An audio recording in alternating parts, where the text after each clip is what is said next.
The first thing you need to know about Captain Vesper Blackthorne is that she wasn't supposed to be there. Not in the cockpit of that massive C-130 Hercules, not over the Hindu Kush Mountains at 3:47 hours, and certainly not carrying 47 souls through a storm that meteorologists would later call unprecedented. But there she was, her father's billions forgotten, her manicured hands now calloused from years of gripping aircraft controls, watching her instruments flicker like dying stars. The radio crackled with static. Raven 6, this is tower control. We're showing severe weather patterns converging on your position. Recommend immediate diversion to Kandahar. Vesper's jaw tightened. Behind her in the cargo bay, medics worked frantically over wounded soldiers, boys really, some barely 19, their blood seeping through hastily applied bandages. The nearest hospital was still 200 miles away. Kandahar would add another hour they didn't have. Tower control, Raven 6. Negative on diversion. We've got priority medical cargo that can't wait. A pause, then a different voice, colder. Raven 6, this is Colonel Garrett. You will divert to Kandahar. That's an order. The same Colonel Garrett who'd called her dead weight with Daddy's money during flight school. The same man who'd predicted she'd wash out within a month. Vesper's co-pilot, First Lieutenant Marcus Rivera, glanced at her nervously. He'd heard the stories, seen the skeptical looks when Vesper walked into briefing rooms. Rich girl playing soldier, heiress with a hero complex. Copy Tower, maintaining current heading. The storm hit like God's own fist. The C-130 bucked and rolled, its 4 turboprop engines screaming against winds that shouldn't exist at this altitude. In the cargo bay, someone retched. Medical equipment crashed against bulkheads. A stretcher broke loose, and Vesper heard the sickening sound of metal against bone. Rivera's knuckles were white on his controls. Vesper, maybe we should. Hold course. Her voice cut through the chaos like a blade. Check our fuel status. The numbers weren't good. The storm had pushed them off their planned route, and they were burning fuel at an alarming rate fighting the turbulence. But those boys behind them, Marines who'd taken shrapnel in some forgotten valley, Rangers who'd stepped on IEDs, a special forces medic who'd thrown himself on a grenade to save his team and somehow survived. They were running out of time faster than the aircraft was running out of fuel. Vesper Blackthorne had been born into privilege that most people couldn't imagine. Her father's defense contracting empire had made the family name synonymous with military technology. She could have lived a life of charity galas and board meetings, of summers in the Hamptons and winters in Aspen. Instead, she'd chosen this, the weight of other people's lives in her hands, the responsibility that came with wearing the uniform her father's money had never been able to buy. The storm outside grew worse, but Captain Blackthorne flew on, carrying her cargo of broken heroes toward an uncertain dawn, while the mountains below waited like sleeping giants, ready to claim anyone foolish enough to challenge their dominion. Lightning split the sky ahead, illuminating clouds that looked like battleships sailing through an ocean of night. Vesper checked her instruments again, noted the steady decline of their fuel gauge, and made a decision that would either save 47 lives or end them all. She reached for the radio, her voice steady despite the chaos surrounding them. Tower control, Raven 6 requesting emergency clearance to Bagram. We're coming in hot. The silence on the other end stretched for an eternity. Finally, Raven 6, Bagram is reporting severe structural damage to their primary runway. Emergency crews are still clearing debris from this morning's rocket attack. You cannot, repeat, cannot attempt landing. Vesper's eyes found Rivera's in the green glow of the instrument panel. His face told her everything she already knew. They were out of options, out of fuel, out of time. Behind them, the medics had gone quiet, which meant either their patients had stabilized or they'd lost them. She didn't want to know which. Tower, what's the status on the secondary strip? Another pause, this one longer, more ominous. Raven 6. The secondary strip took a direct hit. The runway is compromised. We're talking about a debris field, not a landing zone. Rivera keyed his microphone. Tower, First Lieutenant Rivera here. We're showing 15 minutes of fuel remaining. Request alternate airfield recommendations. Rivera, this is Colonel Garrett. The nearest viable runway is Kabul International. You can make it if you push the engines to maximum efficiency and pray the weather clears. But Kabul was 300 miles southeast, and the wounded in their cargo bay didn't have 3 hours. Vesper had seen the reports before takeoff: internal bleeding, punctured lungs, traumatic brain injuries. Every minute in the air was a minute closer to death for at least 6 of them. She looked out at the storm, at the mountains that rose like tombstones in the darkness, at the impossible choice between saving some and losing all. In the distance, barely visible through the driving rain, she caught a glimpse of lights. Not Bagram, something else, something smaller. Rivera pulled up the terrain maps. That cluster of lights 2 o'clock low. His fingers danced across the tablet mounted between them.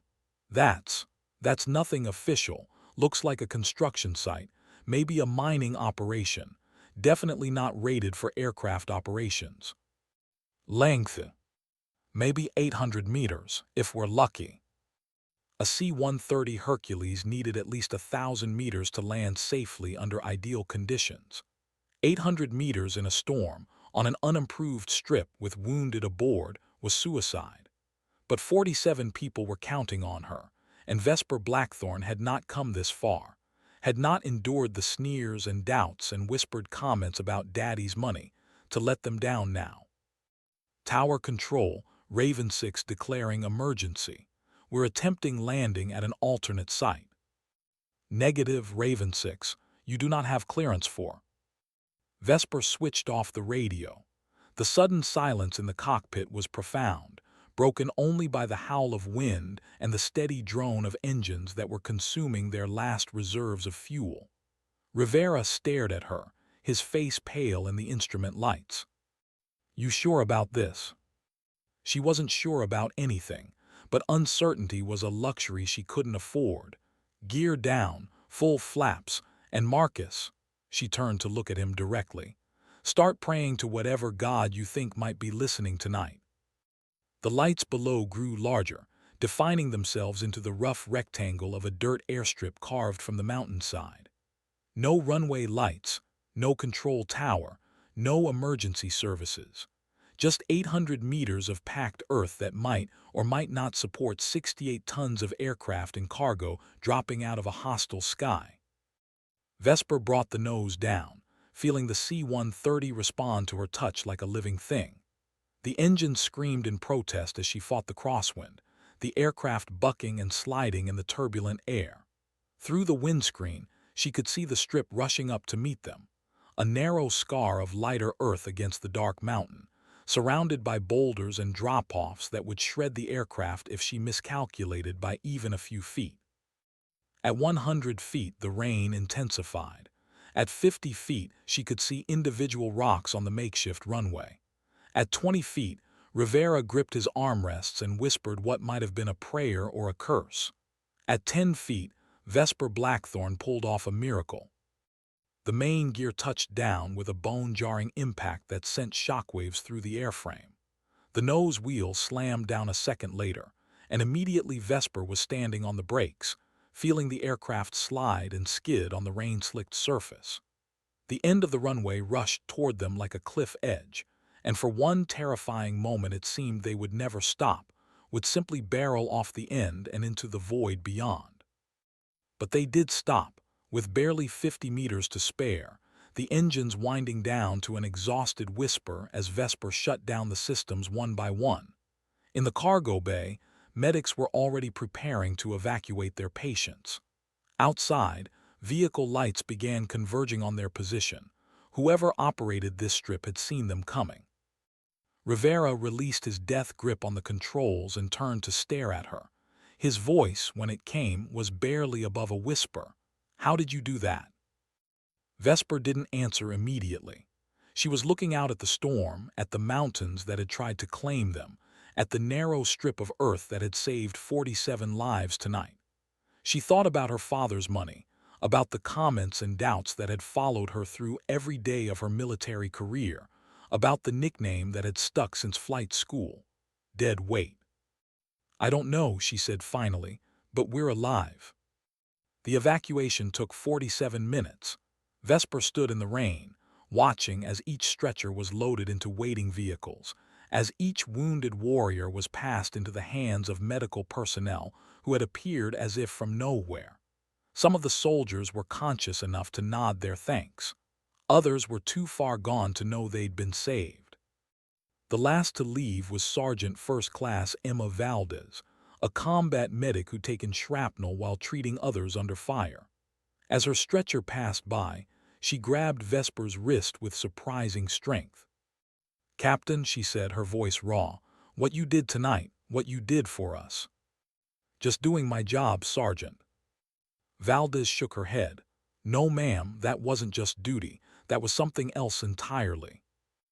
As the convoy departed, leaving only the C-130 and its crew alone on the mountainside strip, Rivera approached Vesper through the rain. "So what now? We're stuck here until morning at least. Maybe longer, depending on when they can get fuel up here." Vesper looked at the aircraft, at the scarred runway that had saved them all, at the storm that was finally beginning to break apart in the east. Dawn was still hours away, but she could feel it coming, a change in the air, a lessening of the darkness that had surrounded them. "Now we wait," she said, "and we remember that 47 people are going home because we were here tonight." Rivera nodded, understanding something in her tone that hadn't been there before. "Dead weight, huh? That's what they call me." "Not anymore." He looked back at the impossible landing they just survived, at the strip of earth that should have been too short, too rough, too dangerous. "After tonight, I don't think anyone's going to call you that again." But Vesper wasn't so sure. She knew how the military worked, how stories got twisted in the retelling, how credit had a way of flowing upward to officers who hadn't been there, who hadn't felt the stick shake in their hands or watched fuel gauges tick toward empty. She'd been fighting for respect her entire career, and one miraculous landing wasn't going to change years of prejudice and assumption. Still, as she watched the last of the medical vehicles disappear into the night, she felt something she hadn't felt in a long time: pride. Not in her father's money or her family's name, but in what she'd accomplished with her own hands, her own skills, her own courage. The rain was stopping. In the east, the first hint of dawn touched the peaks of the Hindu Kush Mountains, painting them gold and crimson against the clearing sky. Vesper Blackthorn stood beside her aircraft, soaked to the skin and exhausted, but alive. They were all alive. Word of the landing spread like wildfire through the military grapevine. By noon, every airfield from Kandahar to Kabul knew the story. The rich girl who defied orders, ignored procedures, and somehow managed to land a fully loaded C-130 on an 800-meter dirt strip in the middle of a storm. The details varied with each telling. Some said she'd landed in zero visibility. Others claimed the strip was only 600 meters long. A few swore the aircraft had actually crashed and been rebuilt by morning. But the core facts remained unchanged. 47 wounded soldiers were alive because Captain Vesper Blackthorn had refused to follow orders, had chosen to trust her own judgment over the voice of authority, had risked everything on a landing that aviation experts would later describe as impossible under those conditions. Colonel Garrett arrived at the strip 3 hours after dawn, flying in on a Black Hawk helicopter with a full escort. He climbed out of the aircraft looking like a man who'd been expecting to find wreckage and bodies, not a perfectly intact C-130, and a crew calmly conducting post-flight inspections. He found Vesper checking the aircraft's landing gear, looking for stress fractures or damage from the hard landing. She didn't salute when he approached, didn't even acknowledge his presence until he cleared his throat. "Captain Blackthorn." "Colonel." She continued her inspection, running her hands along the gear struts, checking for hydraulic leaks. You disobeyed a direct order. Yes, sir. You endangered your aircraft and crew. Yes, sir. You attempted a landing that was, he paused, struggling with the words, completely outside acceptable parameters. Vesper finally looked up at him, her face showing none of the deference he was accustomed to receiving from junior officers. And I saved 47 lives, sir. Would you prefer I had followed orders and let them die? Garrett was quiet for a long moment, studying the woman who had defied him, who had made him look like a fool for ordering her to divert. Around them, the morning air was crystal clear, revealing the full scope of what she had accomplished. The narrow strip carved from solid rock, the precipitous drop-offs on either side, the debris field that marked the end of the usable runway. The wounded, he said finally. How many did we lose? None, sir. All 47 made it to medical facilities alive. Another silence, longer this time. When Garrett spoke again, his voice had changed, lost some of its military stiffness. In 30 years of service, Captain, I have never seen a landing like that. The conditions, the strip, the aircraft weight, it should have been impossible. But it wasn't, Vesper said simply. It was just difficult. He almost smiled at that. Almost. The investigation board is going to want to interview you. There will be questions about your decision-making process, your risk assessment, your deviation from established procedures. I understand, sir. There may be disciplinary action. I understand that too. Garrett nodded, then did something that surprised both of them. He extended his hand. For what it's worth, Captain, I was wrong about you. Dead wrong. Vesper shook his hand, feeling the calluses that spoke of his own years in cockpits, his own battles with gravity and weather, and the 1,000 ways aviation could kill you if you made a mistake. Thank you, sir. Don't thank me yet. The brass in Washington are going to have opinions about last night, some good, some less so. As Garrett's helicopter lifted off, carrying him back to the world of reports and investigations and military politics, Vesper stood alone beside her aircraft. Rivera had gone with the colonel, needed back at Bagram for debriefing. The fuel truck wouldn't arrive until afternoon, which meant she had hours to think, to process what had happened, to prepare for whatever came next. She thought about her father, about the empire he'd built from government contracts and defense spending. He'd never served himself, had used college deferments and family connections to avoid Vietnam, but he understood the military's needs, its appetites, its bureaucracy.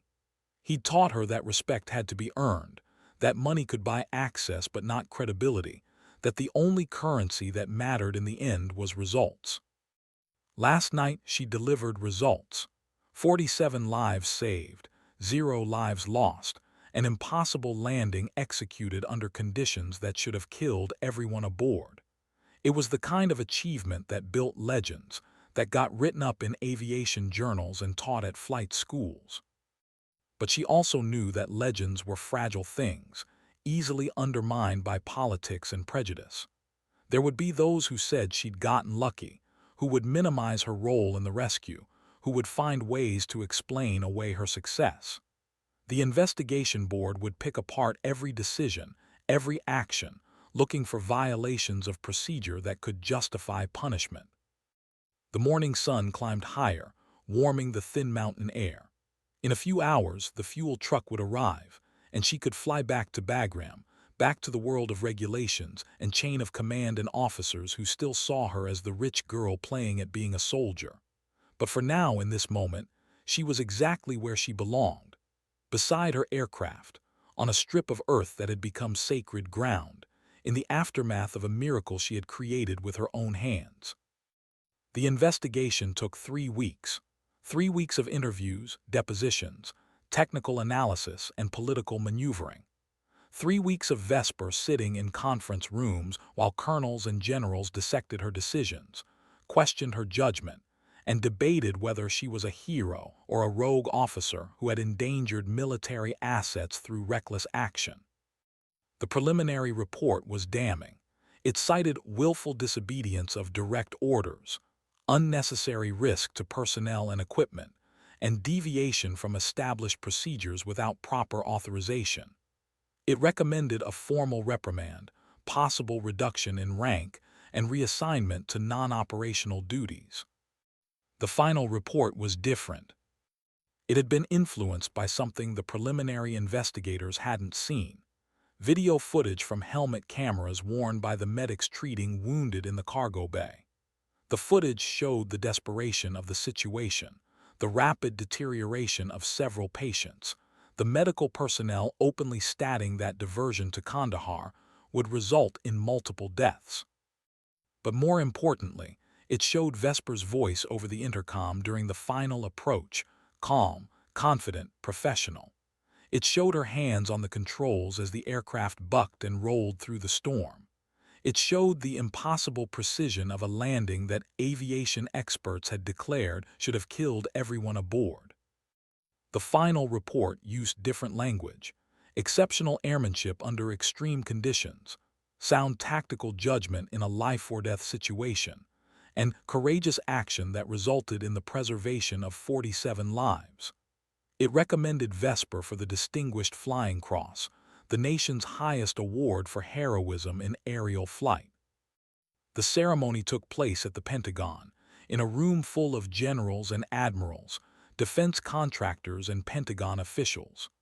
Vesper's father was there, sitting in the front row, his pride evident despite his attempts to maintain the stoic demeanor that had built his fortune. But it was the back of the room that mattered most to Vesper. There, in dress uniforms and civilian clothes, stood the survivors of that night. Sergeant Valdez, walking with a cane but walking. Staff Sergeant Morgan, who'd lost his left arm but gained a new perspective on life. Corporal Jackson, whose brain injury had required months of rehabilitation but whose smile was as bright as ever. 47 faces. 47 reasons why she defied orders, ignored procedures, and risked everything on an impossible landing. As the medal was pinned to her chest, as the citation was read aloud, as cameras flashed and recorded the moment for history, Vesper looked out at those faces and knew that every difficult decision had been worth it. After the ceremony, as the crowd dispersed and the official photos were taken, Colonel Garrett approached her. He looked older than she remembered, grayer around the temples, with lines around his eyes that spoke of too many nights worrying about people under his command. "Captain," he said, and she noted he didn't use her old nickname. Hadn't used it since that morning on the mountain strip. "I owe you an apology." "No, sir, you don't." "Yes, I do." He looked around the room at the lingering crowd of officials and survivors. "I judged you based on your background, your father's money, my own prejudices about what makes a good officer. I was wrong." Vesper nodded, accepting the apology with the same grace she'd shown under fire. "We all make mistakes, sir. The important thing is what we learn from them." "What I learned," Garrett said, "is that the best officers aren't always the ones who follow orders. Sometimes they're the ones who know when to break them."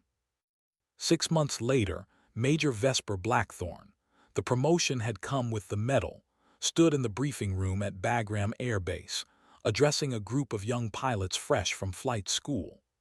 The same briefing room where, 2 years earlier, she'd endured whispered comments about Daddy's money and her chances of washing out. Now the whispers were different. Now they spoke of the impossible landing, the 47 lives saved, the night when dead weight became something else entirely. The new pilots looked at her with the kind of respect she'd spent years trying to earn, the recognition that she was not just another rich girl playing at war, but a pilot who had proven herself when it mattered most. "Flying in combat zones," she told them, "is about more than just following procedures. It's about making decisions when there are no good options, about trusting your training and your instincts when everything is telling you to play it safe. It's about remembering that behind every mission, there are people counting on you to bring them home." She looked out at the eager faces, saw herself as she'd been just a few years earlier, uncertain, desperate to prove herself, carrying the weight of others' expectations and doubts. Some of you will face impossible situations. Moments when following orders means people die, when breaking rules means you might save them. When that moment comes, and it will come for most of you, remember that your first duty is not to regulations or rank structure. It's to the people whose lives are in your hands. After the briefing, as the pilots filed out discussing flight plans and weather reports, a young second lieutenant approached her. Fresh-faced, nervous, carrying herself with the kind of rigid formality that marked brand-new officers. "Ma'am," she said, "I just wanted to say, what you did that night, it means everything to people like me. Pilots who don't fit the traditional mold, who have to work twice as hard to get half the respect." Vesper smiled, recognizing something of herself in the young woman's earnest determination. "What's your name, Lieutenant?" "Morrison, ma'am. Second Lieutenant Sarah Morrison." "Well, Lieutenant Morrison, let me tell you something my father taught me long before I ever touched an aircraft's controls. Respect isn't given, it's earned. And it's not earned once. You have to keep earning it every single day with every decision you make, every mission you fly." The lieutenant nodded, absorbing the wisdom. "Yes, ma'am, and ma'am, they don't call you dead weight anymore." "No," Vesper agreed, looking out through the briefing room windows at the aircraft lined up on the tarmac, at the mountains rising in the distance, at the sky that had once tried to kill her and 47 others. "I suppose they don't." As Morrison walked away, Vesper reflected on how much had changed since that stormy night on an impossible strip of mountain earth. The nickname was gone, replaced by something better. Respect earned through action, credibility built on results, a reputation forged in the crucible of life-and-death decisions. But the most important change was internal. She no longer felt the need to prove herself every moment, to justify her presence in the cockpit or her right to wear the uniform. She had become what she'd always wanted to be. Not the rich girl playing at war, not the heiress with something to prove, but simply a pilot. A damn good pilot who had saved 47 lives by refusing to accept that impossible meant inevitable. The sky outside was clear and blue, perfect flying weather. Somewhere out there, other pilots were facing their own impossible moments, making their own life-and-death decisions, earning their own right to be called heroes. Vesper hoped they would remember that courage wasn't the absence of fear, but the decision to act despite it. She hoped they would remember that sometimes the right choice was the hardest choice, and that sometimes breaking the rules was the most moral thing you could do. Most of all, she hoped they would remember that 47 people had gone home to their families, because one pilot had decided that impossible was just another word for difficult, and that some things were worth risking everything to achieve. The mountains stood eternal in the distance, indifferent to human struggles, to the small aircraft that buzzed between their peaks like mechanical insects. But on one particular night, on one narrow strip of earth carved from solid rock, those mountains had witnessed something extraordinary. The transformation of dead weight into legend, of privilege into purpose, of a rich girl's rebellion into a warrior's creed. And in the end, that was enough. That was everything. Years later, when military historians wrote about the rescue at Firebase Echo, when aviation textbooks analyzed the technical aspects of the landing, when leadership courses used the incident as a case study in moral courage, they would debate the factors that made it possible. Weather conditions, aircraft capabilities, pilot training, pure luck, all would be examined and re-examined. But those who were there, who lived through that night of storm and decision, who felt their lives hang in the balance between following orders and following conscience, they knew the real truth. It wasn't about technical specifications or procedural knowledge or even exceptional skill, though all of those played their part. It was about a woman who had spent her entire military career being underestimated, who had endured whispers and doubts and casual dismissal, who had been called dead weight by people who couldn't see past her father's money to the steel in her spine. It was about the moment when all of that doubt and dismissal crystallized into diamond-hard determination, when the need to prove herself transformed into something larger, the need to save others, regardless of the cost to herself. Major Vesper Blackthorne retired from active duty 5 years later, with 20 years of service and a chest full of decorations that told the story of a career built on excellence rather than expectation. She returned to civilian life not as her father's daughter or as the heir to a defense-contracting fortune, but as herself, a pilot who had earned every honor, every promotion, every moment of respect through her own actions. She established a foundation that provided flight training scholarships to young women and men from disadvantaged backgrounds, ensuring that the next generation of military pilots would be chosen for their merit rather than their connections. She wrote a book about leadership and decision-making that became required reading at the Air Force Academy. She spoke at conferences and seminars, sharing the lessons learned on a stormy night above the Hindu Kush. But perhaps most importantly, she lived the rest of her life secure in the knowledge that when the moment came, when 47 lives hung in the balance, she had not been found wanting. She had not failed the test that mattered most. She had not let the weight of others' expectations keep her from doing what needed to be done. On quiet evenings when the sky was clear and the stars were bright, Vesper would sometimes look up and remember that night.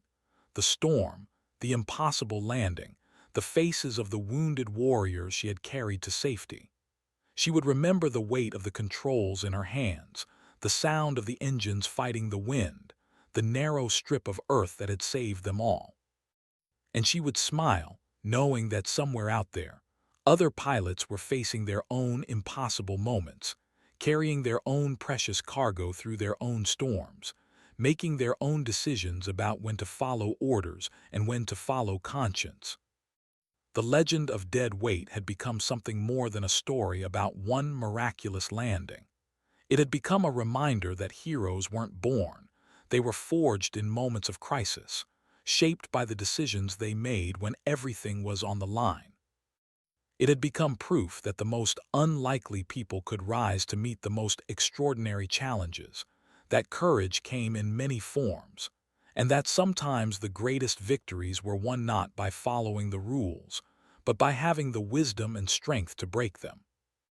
In the end, that was Vesper Blackthorne's true legacy, not the medals or the promotions or the respect she had finally earned, but the knowledge that when 47 people needed a miracle, she had found a way to give them one. And in doing so, she had discovered who she really was beneath all the doubt and expectation and whispered criticism. She was a pilot, she was a leader, she was someone who could be counted on when everything was falling apart. She was someone who had transformed from dead weight into something infinitely more valuable.